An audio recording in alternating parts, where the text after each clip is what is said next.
Good afternoon, నేను Sunitha. Tea news కి స్వాగతం. బులెటిన్లో ముందుగా హెడ్లైన్స్ చూద్దాం. పెద్దపల్లిలో అన్నదాతకు అండగా రైతు భరోసా దీక్ష. పంటలు ఎండుతున్నా ప్రభుత్వం పట్టించుకోవట్లేదని కొప్పుల ఈశ్వర్ ఆగ్రహం. రాడిసన్ హోటల్ డ్రగ్స్ కేసులో వీఐపీలకు షాక్. క్రోమటోగ్రఫీ పరీక్షలకు హైకోర్టు అనుమతి కోరిన పోలీసులు.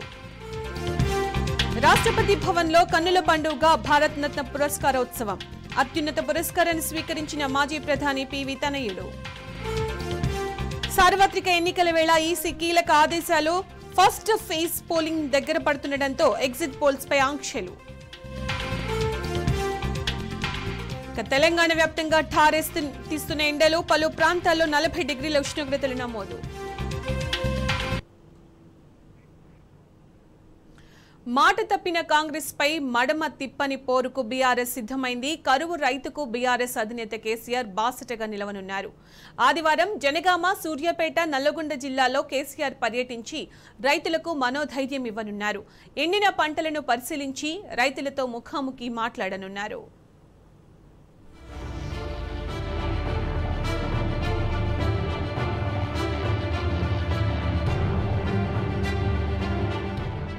సాగునీరందక పంటలు ఎండిపోయి అకాల వర్షాలతో దెబ్బతిని అల్లాడుతున్న రైతాంగానికి ధైర్యం కల్పించేందుకు బీఆర్ఎస్ అధినేత కేసీఆర్ స్వయంగా రంగంలోకి దిగుతున్నారు. ఆదివారం ఆయన నేరుగా రైతుల వద్దకు వెళ్లి అన్నదాతలకు అండగా ఉంటామన్న భరోసా ఇవ్వనున్నారు. పార్లమెంటు ఎన్నికల నేపథ్యంలో అన్ని రాజకీయ పార్టీల అభ్యర్థుల ఎంపిక, సభలు, సమావేశాలతో బిజీగా ఉంటే కేసీఆర్ మాత్రం రైతులకు మనోధైర్యం కల్పించేందుకు అత్యంత ప్రాధాన్యమిస్తున్నారు.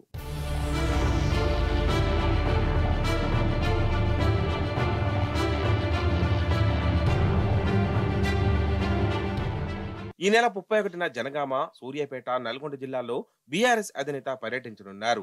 పంట పొలాలను పరిశీలించి రైతులకు ధైర్యాన్ని ఇవ్వనున్నారు. ముందుగా జనగామ జిల్లా దేవరుప్పల మండలంలో పర్యటిస్తారు. అక్కడ నుంచి సూర్యాపేట జిల్లా తుంగతుర్తి మండలంలోని అరవపల్లికి వెళ్తారు. ఆ తర్వాత నల్గొండ జిల్లా హాలియా మండలంలో పర్యటించి రైతులకు మనోధైర్యం ఇవ్వనున్నారు.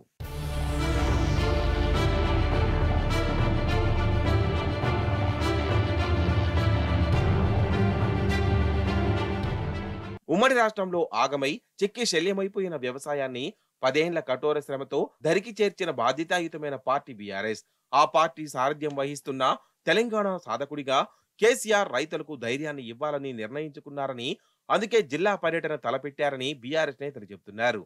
అందులో భాగంగానే రైతు కేంద్రంగా తాము పోరు పతాక ఎగురవేస్తున్నామని గులాబీ దళం స్పష్టం చేస్తోంది. అసెంబ్లీ ఎన్నికల్లో రైతులకు ఇచ్చిన మాటను కాంగ్రెస్ పార్టీ నిలుపుకోని కారణంగానే రాష్ట్ర రైతాంగం దుర్భర పరిస్థితులను ఎదుర్కొంటుందని, ఈ తరుణంలో రైతులకు బాసటగా నిలవాలని బీఆర్ఎస్ నిర్ణయించింది.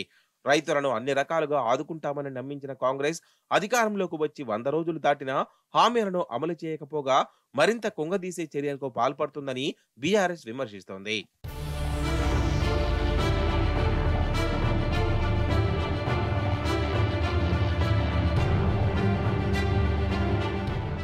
రైతులకు అండగా నిలిచేందుకు ఆదివారం నుంచి కేసీఆర్ జిల్లాల్లో పర్యటిస్తారని పార్టీ స్పష్టం చేసింది. ఇప్పటికే రైతుల కోసం అవసరమైతే సచివాలయాన్ని ముట్టడిస్తామని ఎమ్మెల్యే హరీష్ రావు రాష్ట్ర ప్రభుత్వాన్ని హెచ్చరించడంతో పాటు రైతులను ఆదుకోవాలని పార్టీ శ్రేణులకు పిలుపునిచ్చిన విషయం తెలిసిందే. హామీల అమలులో కాంగ్రెస్ విఫలం ఓవైపు, సాగునీరందక ఎండుతున్న పంటలు మరోవైపు, అకాల వర్షాలతో అల్లాడుతున్న రైతాంగం, సకాలంలో అందని రైతు బంధు, వీటికి తోడు రైతులకు బ్యాంకుల నోటీసులు, ఒక్కసారిగా చుట్టుముట్టిన కష్టాలను తట్టుకోలేక ఆత్మహత్యలకు పాల్పడుతున్న రైతులు, ఇటువంటి పరిస్థితుల్లో రైతులకు అండగా నిలవాలని బీఆర్ఎస్ నిర్ణయించింది. అసెంబ్లీ ఎన్నికల సమయంలో రైతు భరోసా కింద రైతులు, కౌలు రైతులకు ఎకరాకు 15,000 చొప్పున పెట్టుబడి సాయం, 2 లక్షల రుణమాఫీ తదితర హామీలను నిలబెట్టుకోవడంలో కాంగ్రెస్ విఫలమైందని బీఆర్ఎస్ ఆగ్రహం వ్యక్తం చేస్తోంది.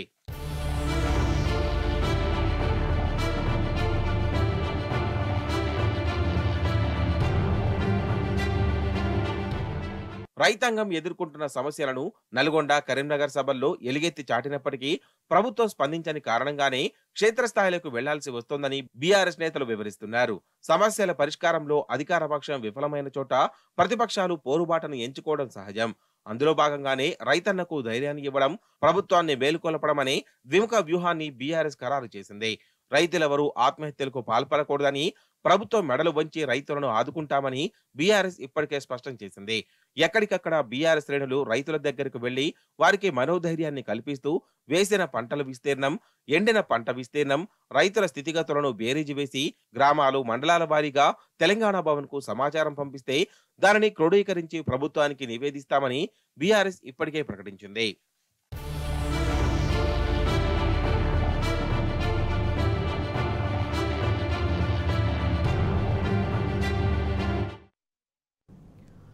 తెలంగాణ భవన్లో బీఆర్ఎస్ నేత ఎర్రోళ్ల శ్రీనివాస్ మాట్లాడుతున్నారు. ఇప్పుడు లైవ్ చూద్దాం. అంటే మీ 50 సంవత్సరాల రాజకీయ సీనియారిటీ అంతా ఈ చిల్లర రాజకీయం కోసం వాడుకున్నారు అనిపిస్తుంది. ఇవన్నీ తెలుసు కదా. నీకోసమే ఉప ఎన్నిక వచ్చింది, నీకో డిప్యూటీ సీఎం వచ్చింది, నీకో ఎమ్మెల్యే వచ్చింది, 2 సార్లు ఎమ్మెల్సీ వచ్చింది, ఎమ్మెల్యే ఉండగానే మళ్ళీ ఎంపీ. ఇన్ని అవకాశాలు ఇచ్చినా కూడా ఇలా మళ్ళీ పార్టీ మీద నిందలేసిపోతుందంటే అసలు నేను అడుగుతున్నా, కడియం కావ్య అనేటువంటి నీ కూతురుకి అసలు అర్హత ఏంది? కేసీఆర్ గారి మీద మాట్లాడే, పార్టీ మీద మాట్లాడే అర్హత ఏంది? నీ ముఖం చూసి కదా,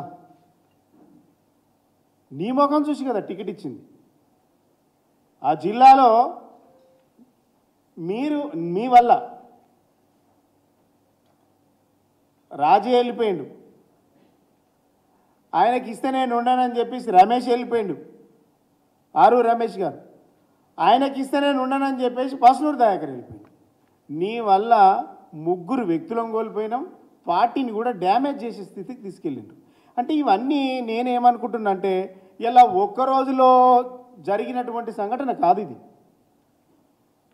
పార్టీని, మా నాయకుడిని పూర్తిగా మోసం చేసిండ్రు. ఇంత దుర్మార్గము, ఇంత విలువలు లేని రాజకీయం అసలు ఎక్కడ చూడం. ఇది ఒకరోజు రాత్రి జరిగిపోయిందంటే పర్వాలేదు, అంటే ఒక పక్క ప్రణాళిక ప్రకారం అంటే అందులో మాట్లాడుకోవాలి, ఇంట్లో వచ్చి మళ్ళీ ఇట్లా బెదిరించుకోవాలి. ఎంత బ్లాక్మెయిల్ రాజకీయం ఇది. కాంగ్రెస్లో మాట్లాడుకుంటారు, ఆడ ఫైనల్ అయినాక మీరు రాజీనామా ఇచ్చిపోతారు. ఇలాంటి వాళ్ళను పవర్ బ్రోకర్ అనల్లా, రియల్ బ్రోకర్ అనల్లా, అసలు ఏమనల్లా వీళ్ళని? ఇలా రాజకీయాలల్లో ఉద్యమం నుంచి ఎదిగి వచ్చిన నాయకులం మేము. ఈ గడ్డ మీద విముక్తి కోసం మా వ్యక్తిగత జీవితాన్ని కూడా త్యాగం చేసి లాఠీ తూటాలు దెబ్బతిని కేసీఆర్ గారి నాయకత్వంలో పీజీలు, పిహెచ్డీలు చేసిన ప్రజాసేవ కోసం, తెలంగాణ కోసం పోరాడాలి, తెలంగాణ కోసం పాటుపడాలని మేమంతా కూడా కేసీఆర్ నాయకత్వంలో పనిచేస్తూ ఉన్నాం. కేసీఆర్ లాంటి విలువలు గల నాయకుని దగ్గర, ఈ రాష్ట్రం కోసం ప్రాణత్యాగాలు అర్పించేటువంటి ఒక నాయకుని దగ్గర పనిచేయాలని నేర్చుకున్నాం. ఈ ప్రాంతం కోసం, ఈ ప్రాంత అభివృద్ధి కోసం పరితపించాలనేటువంటి నాయకుని దగ్గర మేము పని నేర్చుకున్నాం, పని చూసినాం మేము. ఇలా మీరు ఏం చేస్తూ ఉన్నారు? ఇలా తెలంగాణ సమాజానికి ఏం మెసేజ్ ఇవ్వదలుచుకున్నారు? మీరు వచ్చింది ఏంది? ఒక ఆయనేమో జర్నలిజం నుంచి, పవిత్రమైనటువంటి వృత్తి జర్నలిజం నుంచి వచ్చింది, ఇంకో ఆయనేమో ఉపాధ్యాయ వృత్తి నుంచి వచ్చింది. అంటే ఇన్ని సంవత్సరాల మీ రాజకీయ అనుభవాన్ని దేనికి వాడిండ్రు? మీ అవసరాల కోసం వాడిండ్రు. మాలాంటి వాళ్ళం, ఇక్కడ ఉన్న వాళ్ళందరూ, యూనివర్సిటీలో ఉన్నటువంటి మేమందరం, మీలాంటి వాళ్ళు వస్తే పార్టీ పెద్దగా అయిపోతుంది, తెలంగాణ సమాజం బాగుపడాలనేసి మేము ఎన్ని బాధలు పడ్డా ఇలాంటి వాళ్ళు ఉండాలని చెప్పేసి మేము ఇలాంటి వాళ్ళ కోసం త్యాగాలు చేసినాం. మేము ఇలా త్యాగాలు 10 సంవత్సరాలలో త్యాగాలు చేసినాం మేము. మీరు భోగాలన్నీ అనుభవించి ఇలా పార్టీని తిట్టడం అంటే దయ్యాలు వేదాలు వల్లించినట్టే. ఊసర వెళ్ళి ప్రమాదంలో ఉన్నప్పుడు మాత్రమే రంగులు మారుస్తుందట. పాము తన గడ్డు సమయంలో ఎవడైనా కొట్టి చంపుతాడన్నప్పుడు మాత్రమే పడగ విప్పి కాటేస్తుందట. కానీ మీరు ఇవి రెండుటికంటే ప్రమాదం అంటున్నాం. మీరు రెండిటికంటే ప్రమాదం. మీరు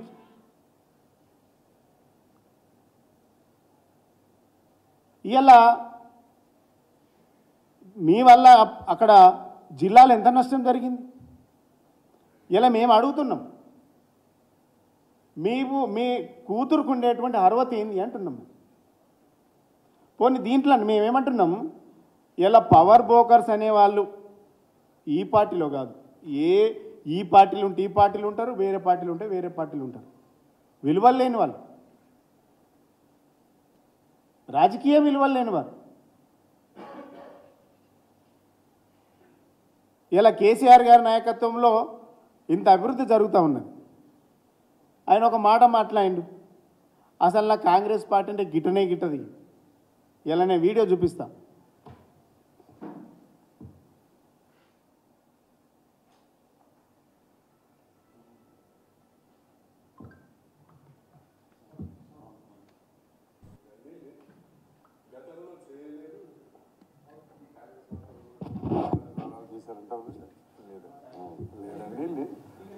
గతంలో చేయలేదు, ఇక ముందు చేయను, నాకు ఇప్పుడు అవసరం లేదు.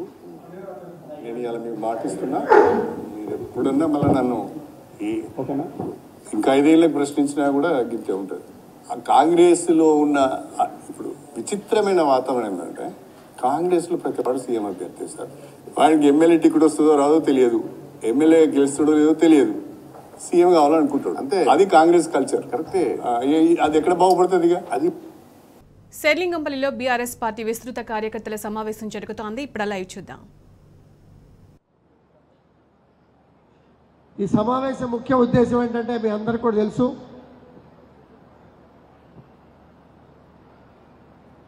బీఆర్ఎస్ పార్టీ ముఖ్య కార్యకర్తల సమావేశం మాత్రమే పెట్టుకున్నాము, అందరినీ కూడా పిలవలేదు.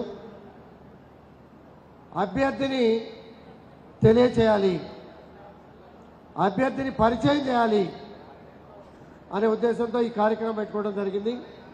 దాంతోపాటు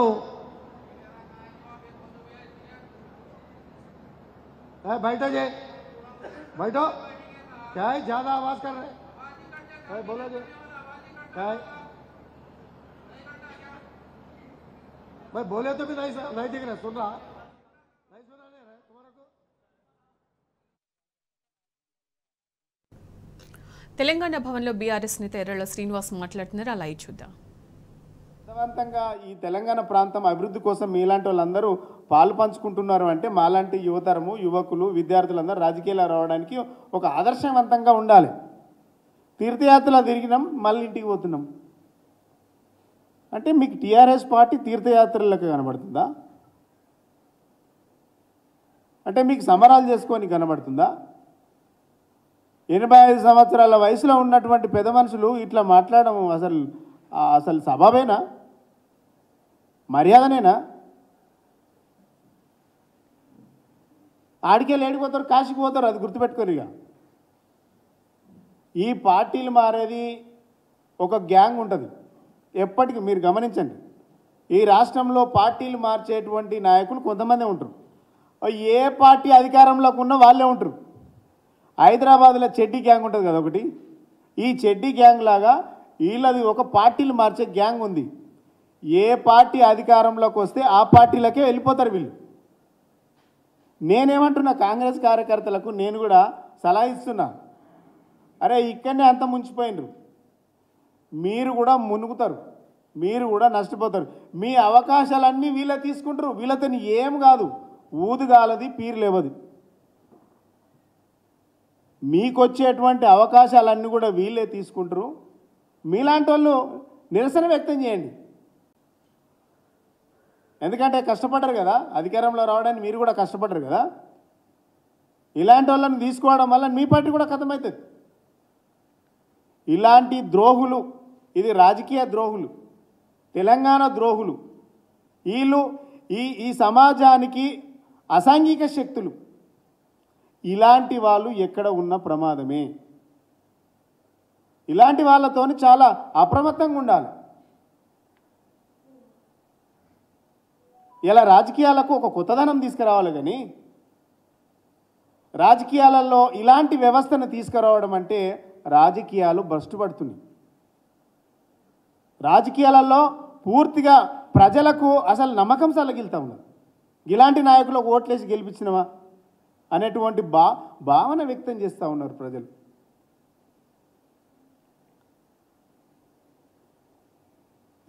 ఈ విధంగా ఎవరైతే పార్టీ మారాలనేటువంటి నాయకులు ఎవరైనా ఉంటే మీ ఎమ్మెల్యే పదవికి రాజీనామా చేసి వెళ్ళాలని మేము హితవు చేస్తూ ఉన్నాం.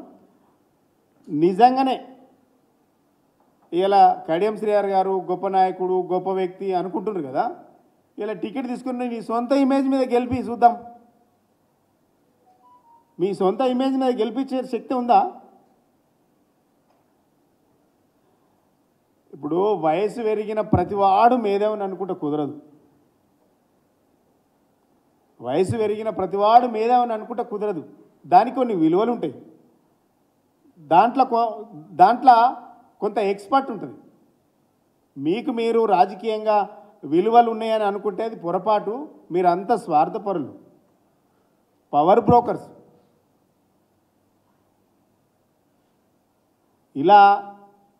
ఇలాంటి నాయకులకు ప్రజలు ప్రజాక్షేత్రంలో బుద్ధి చెప్తారు.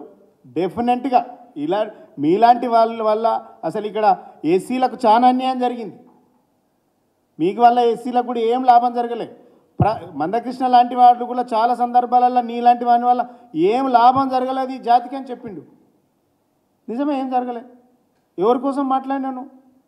నువ్వు నీ వ్యక్తిగత జీవితం, నీ కుటుంబమే. ఏనాడన్నా ఈ పార్టీలో కానీ ఈ సమాజంలో ఉన్నటువంటి ఎస్సీల గురించి మాట్లాడిండ్రా? మీ వ్యక్తిగత జీవితం కోసం మీరు మంత్రి కావాలి, ఎమ్మెల్యే కావాలి, ఇదే కదా మీ ధ్యాస అంతా. ఇలా అనేక మంది ఇలా వరంగల్ జిల్లాలో తెలుగుదేశం పార్టీలో ఉన్నటువంటి నాయకుల క్యాడర్ను ఎదగనీయలేదు. కాంగ్రెస్ పార్టీలో ఉన్నటువంటి క్యాడర్ను ఎదగనీయలేదు. ఇలా బీఆర్ఎస్ పార్టీలో ఉన్నటువంటి ఏ క్యాడర్ను లీడర్ని ఎదగనీయకుండా చేసిండ్రు.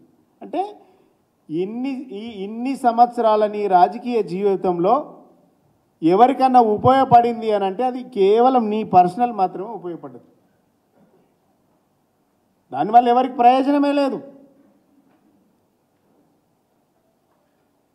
ఇలాంటి వ్యక్తులను అసలు ఇక రాళ్లతో కొట్టిన పాపం లేదు.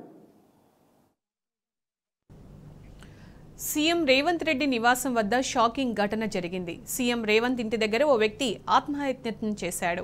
ఒంటిపై డీజిల్ పోసుకుని నిప్పంటించుకునే ప్రయత్నం చేశాడు. వెంటనే స్పందించిన పోలీసులు అతన్ని పట్టుకుని ఆత్మహత్యాయత్నం కింద నిలువరించారు. రేవంత్ టీడీపీలో ఉన్నప్పటి నుండి పార్టీలో ఉన్న తనకు ఇప్పుడు సీఎం అయిన తర్వాత అపాయింట్మెంట్ ఇవ్వడం లేదని ఆ వ్యక్తి ఆవేదన వ్యక్తం చేశాడు.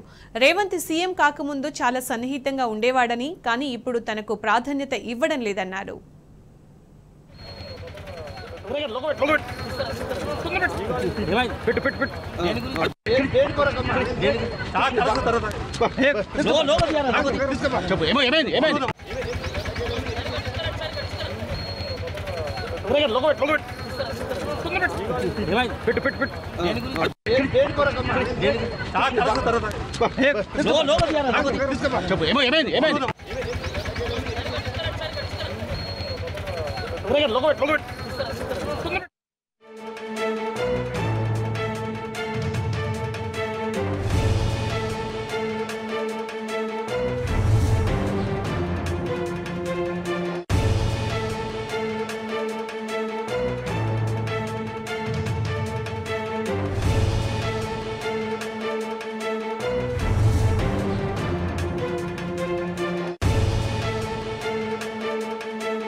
సీఎం రేవంత్ రెడ్డి నివాసం వద్ద షాకింగ్ ఘటన చోటు చేసుకుంది. సీఎం రేవంత్ ఇంటి దగ్గర ఓ వ్యక్తి ఆత్మహత్యాయత్నం చేశాడు.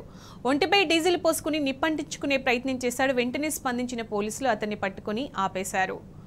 రేవంత్ టీడీపీలో ఉన్నప్పటి నుండి పార్టీలో ఉన్న తనకు ఇప్పుడు సీఎం అయిన తర్వాత అపాయింట్మెంట్ కూడా ఇవ్వడం లేదని ఆ వ్యక్తి ఆవేదన వ్యక్తం చేశాడు. రేవంత్ సీఎం కాకముందు చాలా సన్నిహితంగా ఉండేవాడని, కానీ ఇప్పుడు తనకు ప్రాధాన్యత ఇవ్వడం లేదన్నాడు.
సీఎం రేవంత్ రెడ్డి నివాసం వద్ద షాకింగ్ ఘటన జరిగింది. సీఎం రేవంత్ ఇంటి దగ్గర ఓ వ్యక్తి ఆత్మహత్యాయత్నం చేశాడు. ఒంటిపై డీజిల్ పోసుకుని నిప్పంటించుకునే ప్రయత్నం చేశాడు. వెంటనే స్పందించిన పోలీసులు అతన్ని పట్టుకుని ఆత్మహత్యాయత్నాన్ని నిలువరించారు. రేవంత్ టీడీపీలో ఉన్నప్పటి నుండి పార్టీలో ఉన్న తనకు ఇప్పుడు సీఎం అయిన తర్వాత అపాయింట్మెంట్ ఇవ్వడం లేదని ఆ వ్యక్తి ఆవేదన వ్యక్తం చేశారు. రేవంత్ సీఎం కాకముందు చాలా సన్నిహితంగా ఉండేవాడని, కానీ ఇప్పుడు తనకు ప్రాధాన్యత ఇవ్వడం లేదని వాపోయాడు.